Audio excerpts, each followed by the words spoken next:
Alors nous sommes vendredi, on est le 20 Sivan et nous sommes arrivés d'Av Sadir Het de Shabbat. Sadir Het, il nous restait par contre les 11 dernières lignes de Sadir Zayn Amoud Bet. Donc Sadir Zayn Amoud Bet, 11 dernières lignes. Pshita, l'Agma a dit, il est évident que Nitkaben Nizlok Shmone Wazalak Arba Hare Katav Shem Mishimon. Si quelqu'un il avait l'intention de lancer un objet jusqu'à 8 amot. Donc dans Shot Arabim, 8 amot, c'est Hayab. Seulement Vizalak Arba. Mais il a lancé 4. Les 4 aussi, les Hayab. Alors l'Agma dit, Hare, c'est comme le cas de quelqu'un, il voulait écrire Shimon. Et il a écrit Shem, 2 lettres seulement. Et nous, on sait que quand il y a 2 lettres déjà qui ont un sens, c'est déjà Hayab. Donc là aussi, c'est pareil. Alors l'Agma dit, maintenant la question elle est, si maintenant quelqu'un il avait l'intention de lancer 4 et à la fin c'est arrivé à 8, quel est le din? C'est quoi les deux hypothèses? Est-ce que de toute façon il a quand même sorti 8, donc il a déplacé 8 amot, donc hayab ou bien tu vas me dire non, puisque ça s'est pas posé là où il avait l'intention initialement. Nous, on a vu quand ça tombe pas là où je voulais auparavant, alors c'est pas tout. Question. Alors, la m'a dit, n'est-ce pas qu'on a déjà vu cette réponse hier? Rabina, il a dit,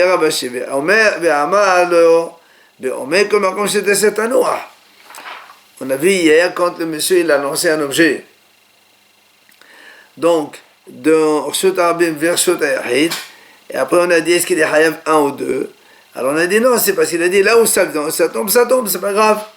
Ça veut dire que s'il dit pas ça, il faut qu'il y ait une kavana.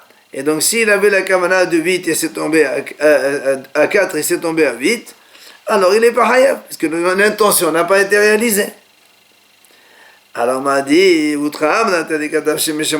comme tu m'as dit le premier cas, que c'est évident pour toi que quand il voulait envoyer à 8 et c'est venu à 4, et tu m'as dit c'est la même chose que Shem et Shimon et que c'est Hayav. Donc on m'a dit, mais comment tu dis que c'est Hayav? Quel rapport? C'est pas du tout comparable. Pourquoi? Là-bas, c'est vrai que pour écrire Shimon, tu es obligé d'écrire Shin même avant. Ça va de soi, c'est les 2 premières lettres. C'est pas ça on a dit que c'est Hayab. Mais est-ce que on est obligé que ça tombe à 4 avant que ça arrive à 8? Pas du tout. Tu peux directement faire un lancer de 0 vers 8 directement. Tu n'es pas obligé par passer l'étape de Shem, Shin même. Pour être Hayab, ça ne se pose pas. Tu n'es pas obligé que ça se pose. Donc c'est pas du tout la même chose. Donc au final, les 2 cas, c'est pas tout. Tano Rabbanan Hachamim enseigne. Encore un cas.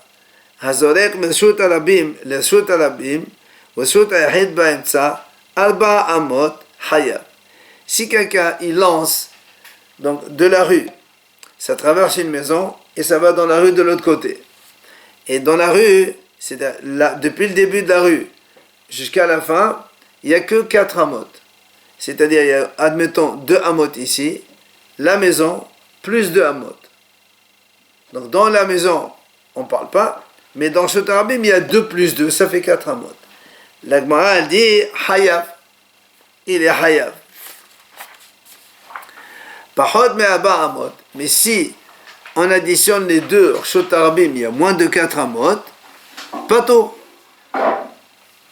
Puisque dans Shot Tarabim, même en passant par Shot Yahid, le passage dans Shot Yahid ne dit rien. C'est ce que l'Agma a dit. Qu'est-ce que tu nous apprends? L'Agma a dit, premièrement, c'est-à-dire on associe les 2 parcelles de Shot Arabim, puisqu'ici il y a 2 ici et 2 là-bas, c'est comme si il y avait 4 donc d'un trait. Et on ne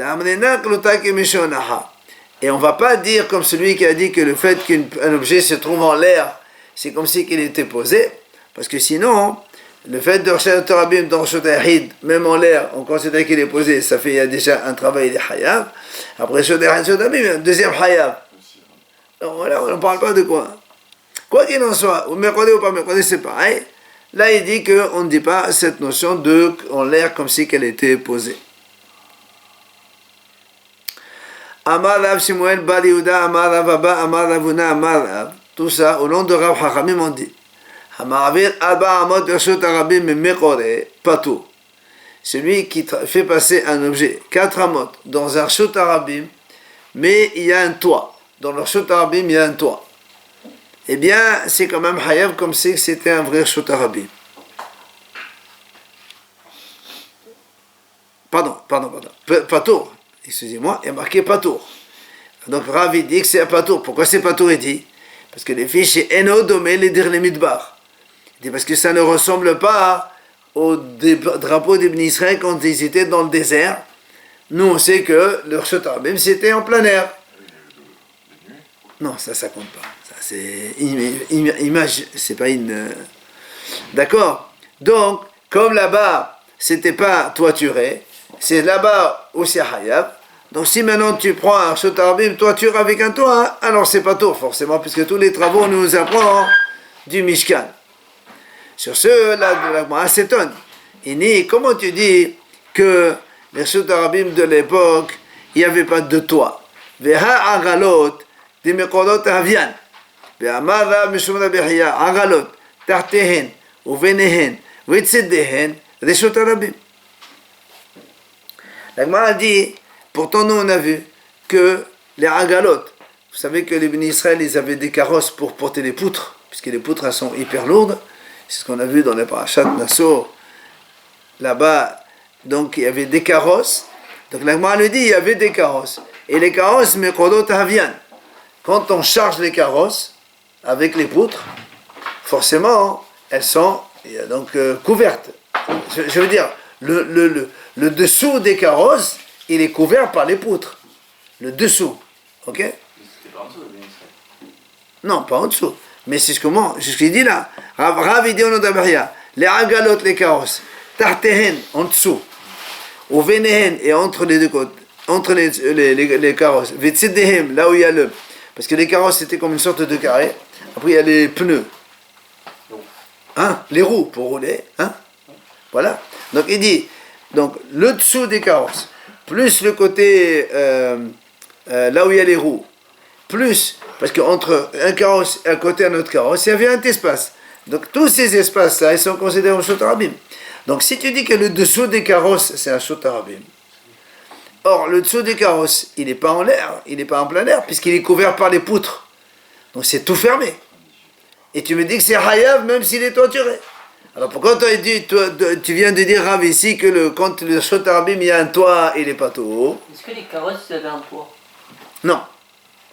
Non. Les carrosses, c'est un plan plat sur lequel on mettait les poutres. Ok?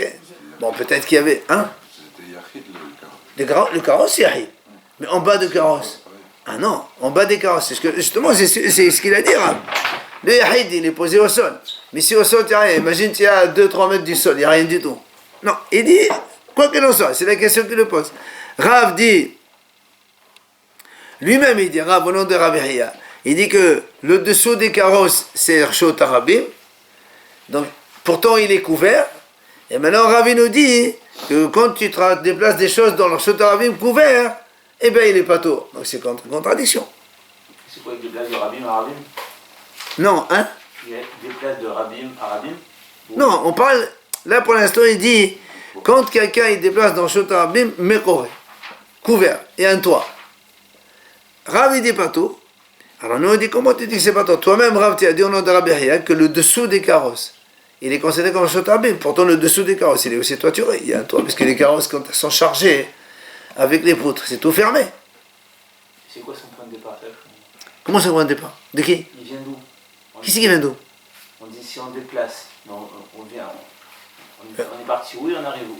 Ben, en dessous des carrosses. Et imagine, un Lévi, il est en dessous des carrosses, il prend une vis, il a fait déplacer 4 amotes, c'est Haya, puisque c'est Reshut Arabim. Et pourtant, il y a un toit. Et Ravi dit non, pas tout. Alors c'est où Haya ou pas tout? Tu te contredis. Alors le Gemara répond. Ki Rav Bedrata. La Gemara dit non. Rav, quand il a dit que c'est Hayav, c'est Reshut Rabim, le dessous des carrosses, c'est dans de la hata. C'est quoi de la hata? C'est l'espace entre les poutres et qui est donc en l'air. Ça veut dire que pour l'instant, on considère que le dessous du carrosse sur lesquels sont posées les poutres, admettons, il y a ici 2 ou 3 poutres, ici 2 poutres, et entre les deux, il y a un espace. Du coup, en bas, c'est en l'air, c'est en plein ciel, c'est pas tout couvert. C'est ce qu'il lui dit comme ça. Maintenant, la Gemara va essayer de comprendre, parce qu'il y a quand même un petit souci, on va comprendre comme ça. Alors, il dit donc ça veut dire, on sous-entend que dans le plancher des carrosses, il y a un espace vide, qui n'est pas occupé par les poutres. Et c'est ça qui fait que depuis le bas, tu vois le ciel, et c'est ça l'endroit Reshut Rabim. Alors la Gemara, elle lui dit, Merde, Orka de Agala Kama Havai Hamishamin. Il dit, nous on sait que la longueur d'un carrosse, c'est 5 amot. Donc le carrosse est fait donc 5 amot comme ça. Et la Gemara dit comme ça. Putia de Kedash Kama Havai Amta Palga. Alors nous on sait que les poutres, d'accord, les poutres du Mishkan, c'était des poutres carrées comme ça, une colonne carrée. La hauteur c'est 5 mètres, 10 amot. La largeur c'est 1 ama. L'épaisseur plutôt. La largeur c'est 1 ama et demi. Et on posait une sur l'autre. Alors il dit regarde. La Gemara dit comme ça. Donc on a dit la longueur du carrosse c'était 5 amot. Poutia de Keresh, la largeur d'une poutre c'est Hamta ou Palga. 1 ama et demi. Kama motiv Tlata. On m'a dit comme ça, si on a une longueur de 5, les poutres elles étaient disposées comme ça. Ok? Donc si on a 1,5, 1,5, 1,5, ça nous fait déjà 4,5 amot. Donc si on pose 3 rangées de poutres, 4,5 amot, il nous reste quoi? Il nous reste une demi-ama. Et comme il y a 2 espaces, une demi-ama c'est 3 tefahim, ça fait un tevar et demi ici, un tevar et demi ici. Or, un tevar et demi, c'est un espace qui est collé. Parce que moins de 3 tefahim, on considère que c'est collé. Donc, la Gemara a dit, ça compte pas. Il n'y a pas d'espace vide ici. C'est le socle du carrosse? C'est la base du carrosse, sur laquelle on posait les poutres. Ah, pour du matériel. Une demi-ama divisé par 2, ça fait... Une ama, c'est 6. Une demi-ama, c'est 3. Et comme il y a une demi-ama... 3 et 3. Non, une demi-ama, c'est 2 espaces. Oui. Donc c'est donc 3 tefahim divisé par 2, c'est un tevar et demi. Hein? Un quart d'ama. Hein? Un quart d'une ama. Ouais, voilà. C'est avec ça qu'il transportait Les grosses poutres, ouais. de station à station. Voilà. Donc, Kisha Delemo Benevene, la Gemara dit que tu les mets entre, donc cet espace de une demi-ama, il y a 2 espaces vides, qu'elle a voudamé. Donc ça marche pas, il n'y a pas, oh tu vois, Reshut Rabim libre, il n'y a pas, c'est tout fermé ici. Alors il lui dit, Misavlat Krashim Aputayhu Hava Manahlehu, Ahodan Manahlehu. Il lui dit, toi tu croyais que les poutres elles étaient posées dans le sens de la largeur. C'est-à-dire il y a 1,5, 1,5, 1,5. Il dit non, les poutres elles étaient dans le sens de l'épaisseur. Or l'épaisseur ils font une ama. Donc si tu fais 1 et 1, tu fais 4 rangées. On ne peut pas faire 5 parce qu'il y a aussi les anneaux, tout ça. On peut faire, parce que quand on met, si comme ça, sur la largeur, tu peux poser par exemple 3 poutres une sur l'autre. Elles sont énormes, parce qu'après sinon elle va tomber. Mais si tu mets une hauteur de 1, comme ça, d'accord, et c'est ça. Combien fait de large? De la main et demi? 1,5 de large et 1 de hauteur. Ok. Si tu mets sur la partie plus mince, voilà, tu mets une hauteur de 1,5, parce qu'elle est déposée sur le 1 mètre. Une autre, c'est 3, ici ça fait 3. Non. 3, non. Une ama, voilà, ça fait la hauteur 4,5, c'est énorme. Une poutre énorme comme ça. Donc on ne peut pas mettre plus que 3. Elles sont en forme de pointe? Non, pour l'instant, elles sont cubiques, voilà. Alors il lui dit, sauf, même si tu dis ça, alors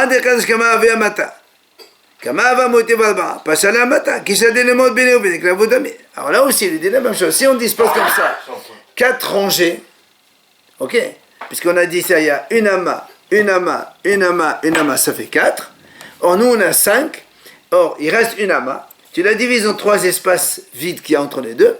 Ben, c'est la même chose, ça nous fait moins de un amas et quelque chose. Un tefra et quelque chose. Donc, ça ne marche pas non plus. Ok? Il n'y a pas d'espace de Reshut Rabim de nouveau. Alors, qu'est-ce qu'il lui répond, Agmara? Elle lui a dit,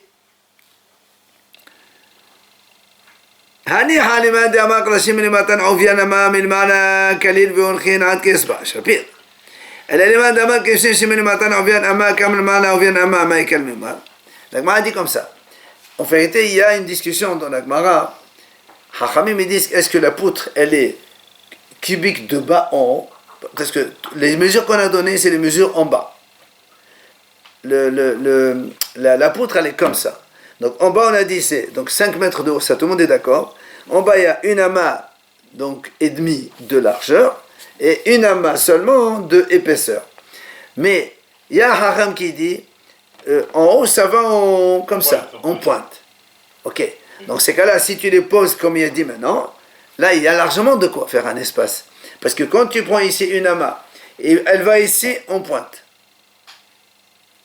Tu prends une autre amas ici, et tu la mets, et elle va dans l'autre sens, une pointe. Ça fait, ici, tu vas avoir un espace de plus que presque 2 amots à peu près. Donc c'est de quoi faire. D'accord? Et puis tu mets, comme les carrosses sont une à côté de l'autre, donc on a un espace de Ashot mais c'est pas un problème. Donc celui qui a dit que les poutres, elles vont en pointe, ça marche.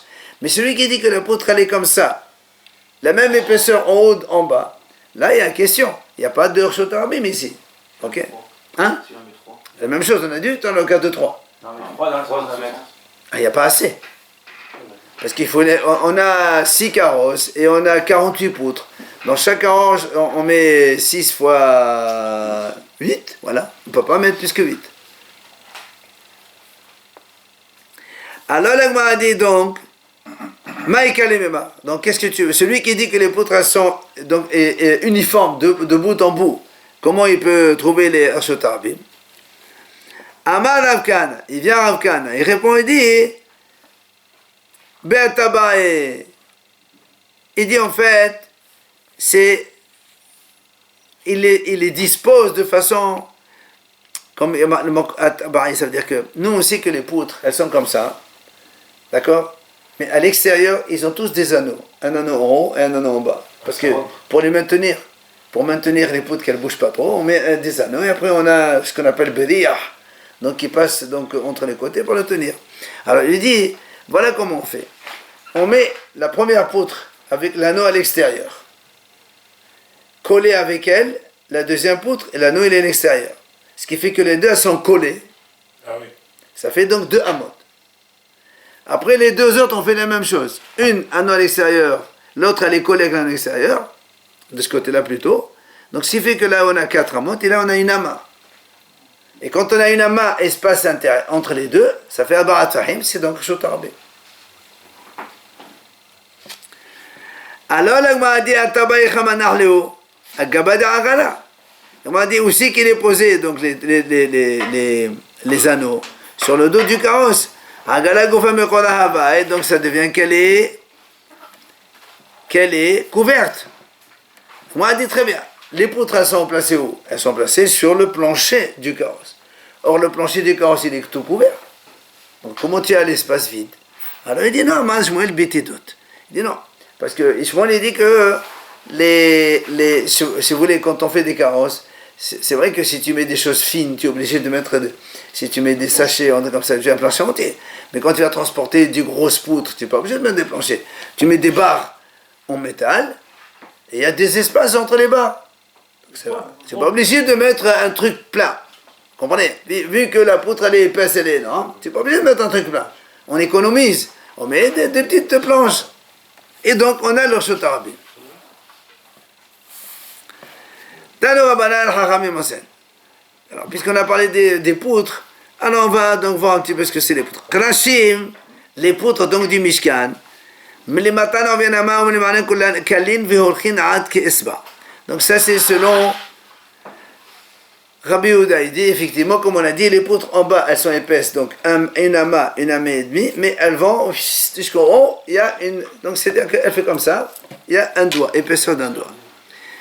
Comment ici ça? Il dit parce que chez Neymar, Yehiyu Tamim Ma'al Rosho. Tamim, ça veut dire elle se termine au sommet. Donc au sommet, elle devient de plus en plus fine.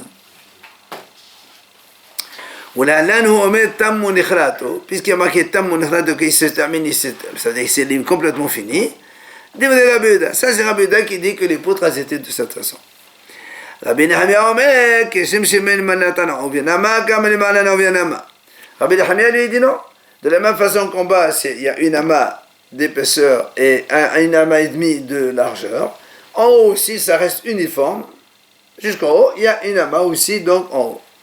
Comment ils font le Mishkan s'ils sont pentus en haut? Quel problème? Ça Tiens, va- une poutre comme ça, toutes les poutres sont pareilles, toutes elles sont comme ça, comme ça, comme ça. Après, on met des tentures dessus. Quel problème? Il y a une tenture. C'est pentu. Non, elle n'est pas pendue. La poutre, elle est. Elle est carrée en haut. Il y en a, selon la vie, qui dit qu'elle est pentue. Là, regarde. Tiens, tu prends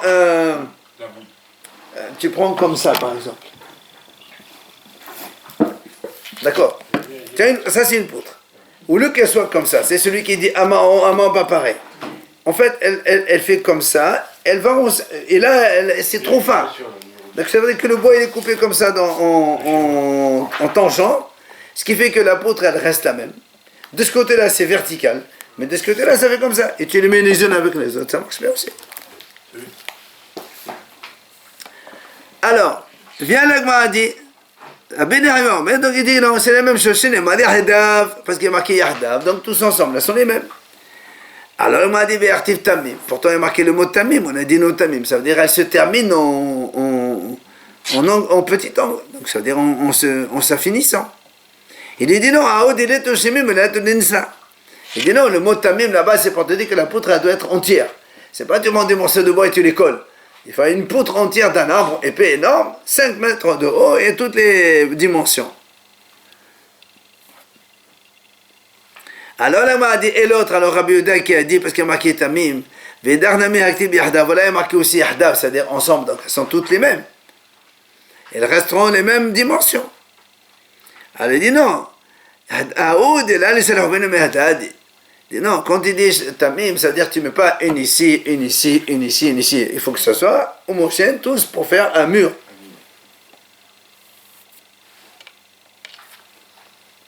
Alors l'Agma s'étonne.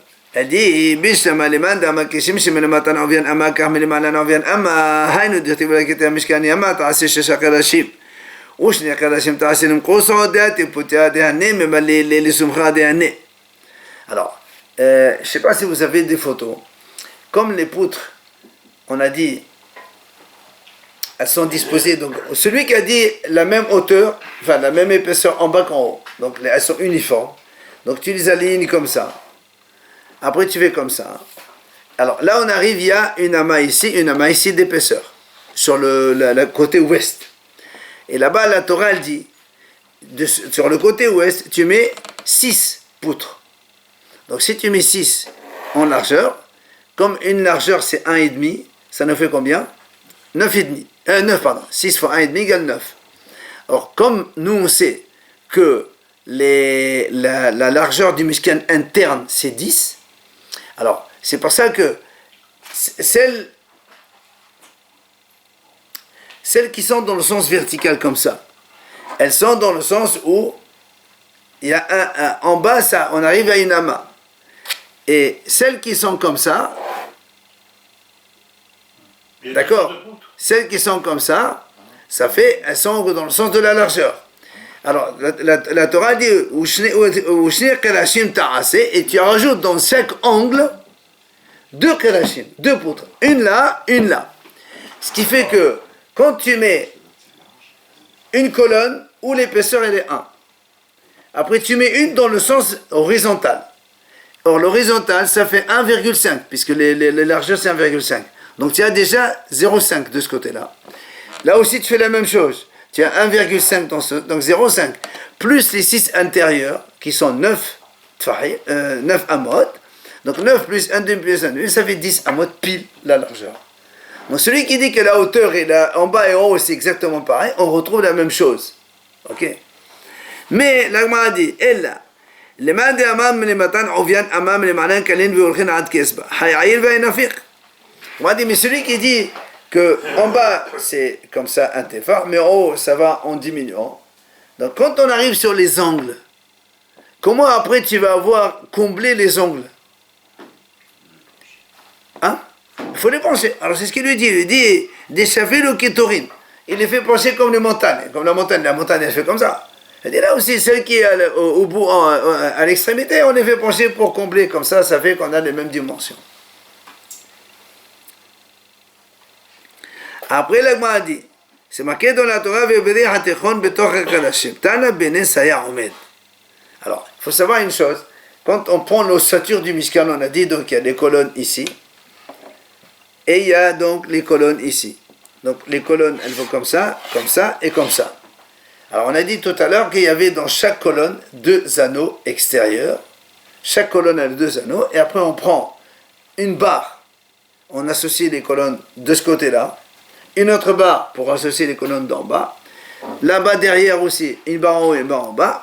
Et ici aussi, une barre en haut et une barre en bas. Parce que le Mishkan, il faisait 30 amas de long et 10 de large. Mais, Hachamim disent, dans l'intérieur même des poutres, il y a un trou. Dans l'intérieur des poutres, il y a un trou. Et le trou, donc chaque poutre, il y a un trou. Et on a une barre centrale qui rentre à l'intérieur même de la poutre. Et la barre, elle fait tout le tour comme ça, et elle tourne comme ça, et elle tourne comme ça. Benes, ce qu'il dit, Benes, ça c'est le Bedi Hateron, ça c'est la barre centrale. Celle de l'extérieur, il n'y a pas de Nes. Il y a un anneau en haut, dans chaque barre, tu as un anneau, tu rentres là-bas, ça soutient tout le monde. Là aussi, c'est pareil. Mais ça, c'est à l'extérieur des poutres. Bon, ça, c'est pas un problème. Mais il y a à l'intérieur des poutres, tu as un trou. Et la barre, elle rentre comme ça, dans le trou même, et elle tourne et elle revient de l'autre côté. C'est ce qu'il dit, Benesayam. Ça, c'est la barre centrale. Après, là aussi, puisqu'on parle du Mishkan, on discute un peu des poutres et des tentures. C'est marqué dans la Torah. Alors, donc ça, c'est l'ossature. Après, comment on va la couvrir? Alors, on sait qu'il y avait des tentures. Ok? La Torah dit, on fabrique 10 tentures. Chaque tenture, elle a une longueur de 28 amot.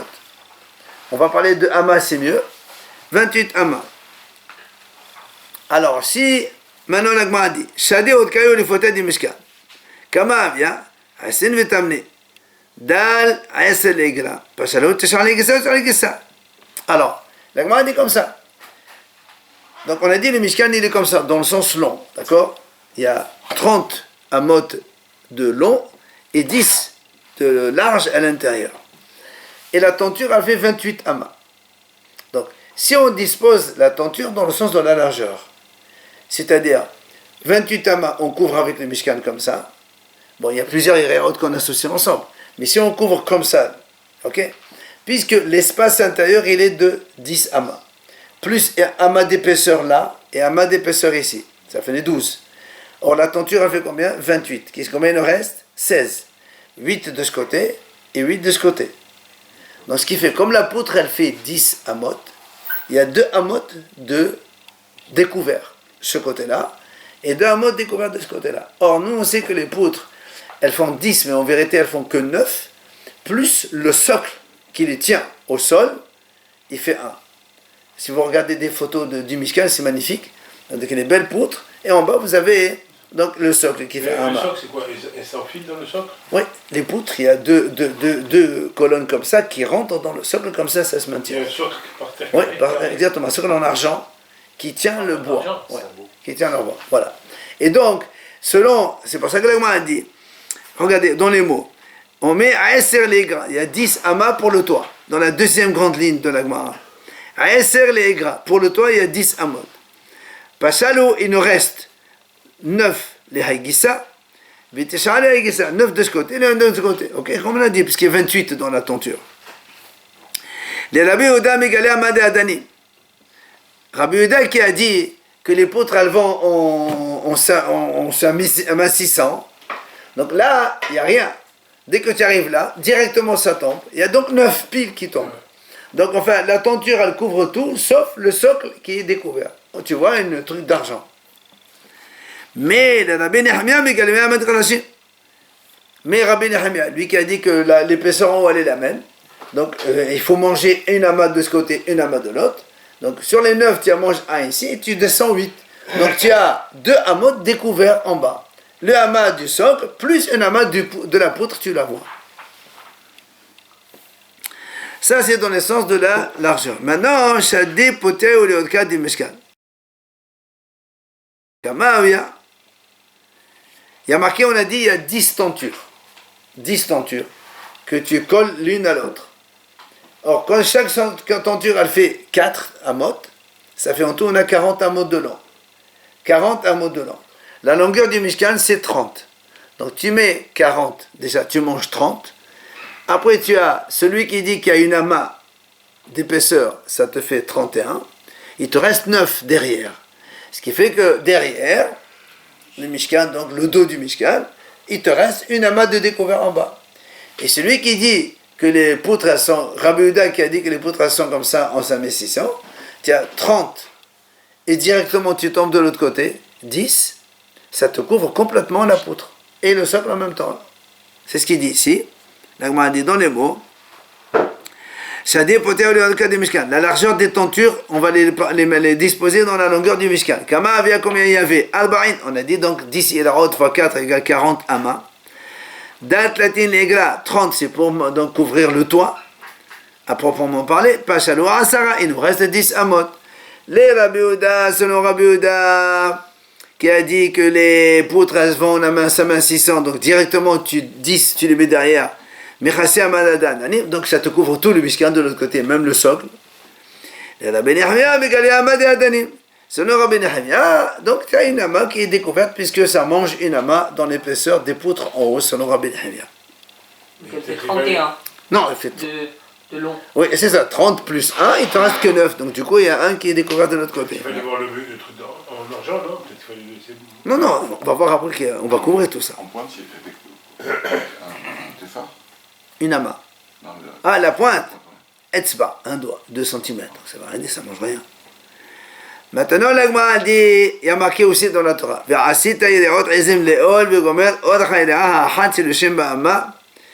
Alors, la Torah a dit, après ces tentures qu'on a mis en lin, il faut mettre des tentures en poil de chèvre. En plus, dessus. Au-dessus. Ça fait, il y a 2 toits. Il y a une tenture avec une deuxième tenture au-dessus. Et celles-là, elles sont plus longues. Puisque la Torah a dit, il faut 30 amas de longueur. Là aussi, on fait la même chose. Si elle fait 30 de longueur, quand on la met dans le sens de la largeur, donc il y a ici déjà 10. Alors, selon celui qui a dit, il y a une amas, ça fait 12. Il nous reste 18. Donc on fait 9 de ce côté, 9 de ce côté. Oui, ça marche, mais il reste 2 jours. Donc celui qui a dit, tout à l'heure, il y avait 2 amas découverts, maintenant il y a une seule amas découverte.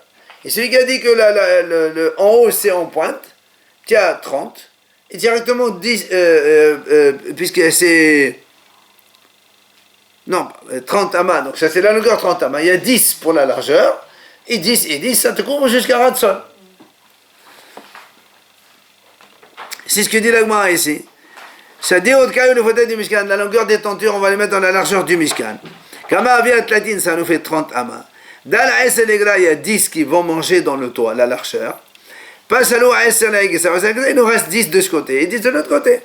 Les Rabbi Yehuda, Mechase Amad Adanim. Selon Rabbi Yehuda, ça couvre tout, même le socle, ça couvre, puisque lui, ça va en pointe. Les Rabbi Nehemia, Megalé Amad Adanim. Donc Rabbi Nehemia lui dit, puisque ça mange une amas, donc ça nous va nous couvrir les poutres, et ça reste les Adanim, donc découvert. Tanya Nami Achi, et l'Agma a dit là, ça c'est une braïta qui soutient. Rabbi la braïta dit comme ça, Veha ama meze ba, devle chassot amma shel adanim, devle Rabbi Yehuda. Rabbi Nehemia, mais le chassot amma shel kadashim. Voilà, chacun il soutient son point de vue. Parce que dans la Torah c'est marqué, une amas de ce côté, une amas de ce côté, puisqu'il y a une amas supplémentaire, c'est pour recouvrir. Alors un te dit c'est pour couvrir le socle qui restait, selon Rabbi Yehuda. Et selon Rabbi Nehemia, il dit non, c'est pour couvrir le amas de la poutre qui est resté découvert. Mais le socle, donc il devient couvert, mais le socle il reste toujours découvert. Maintenant, dans l'autre sens, ça dépoté au léodké du Mishkan. Si maintenant on veut couvrir la longueur du Mishkan, Kama via arba'in ve arba. Parce que là, il y a 11 tentures, il n'y a pas que 10. Et 11 fois 4, c'est égal 44. Alors, comment on va les disposer? Il dit, Datati negra. Donc, il y a déjà pour la longueur du Mishkan, c'est 30. Il nous reste 14. 14 amas. Pashalou al salé. Donc, ce que moi dit, il nous reste 14. Datati les kafla, derti vechavata d'achidmo penaol. Il dit, sur les 14, on prend 2, on les met au devant de la tenture, devant du Mishkan. Comme ça, quand on rentre, comme si il y a un petit repli comme ça, c'est beau, c'est joli, quand on rentre, il y a 2 amot qui tombent comme ça.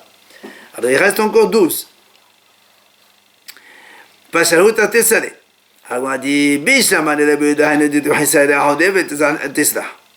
on a dit comme ça. C'est marqué dans la Torah. La moitié de la tenture qui reste, tu couvriras avec. Alors on m'a dit, selon Rabbi Yehuda, Rabbi Yehuda, lui, il a dit que la poutre, elle finit en pointe. Donc si on fait 2 devant, 30 en longueur, ça fait 32, il nous reste 12.